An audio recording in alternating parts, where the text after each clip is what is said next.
Les jeunes familles ne courent pas les rues à Murdochville. Beaucoup de maisons à vendre et peu de preneurs. Yannick, Catherine, Léo et Willy se glissent dans les quelques exceptions. Arrivés il y a 2 mois, ils y voyaient un milieu de vie parfait. On aime la nature, on aime le ski, on aime le snowboard. On avait le goût d'élever Léo dans cet environnement-là. Puis, on a eu la chance de se trouver un emploi. Mais ce qui se présentait comme une aventure exaltante s'est transformé en situation préoccupante pour les nouveaux parents. Nous, on est venu visiter Murdochville au mois de juillet. On s'est assuré que notre enfant avait une place au CPE.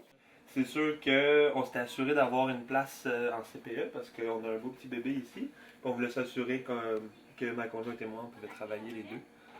Puis c'est sûr que le fait d'avoir une place en CPE était conditionnel à notre déménagement. Mais ils sont mal tombés.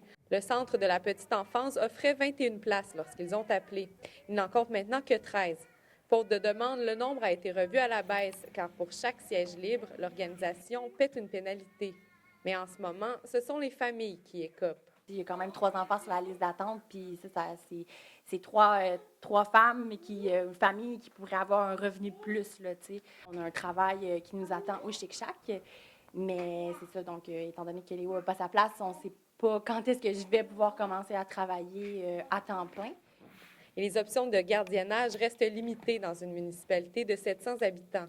Il n'y a pas de garderie en milieu familial pour l'instant. Il y en a déjà eu auparavant, mais plus maintenant. Même si Léo n'a aucun problème pour l'instant, sa maman aimerait bien qu'il côtoie d'autres enfants. À Murdochville, il n'y a pas beaucoup de gens. Donc, les enfants sont principalement au CPE.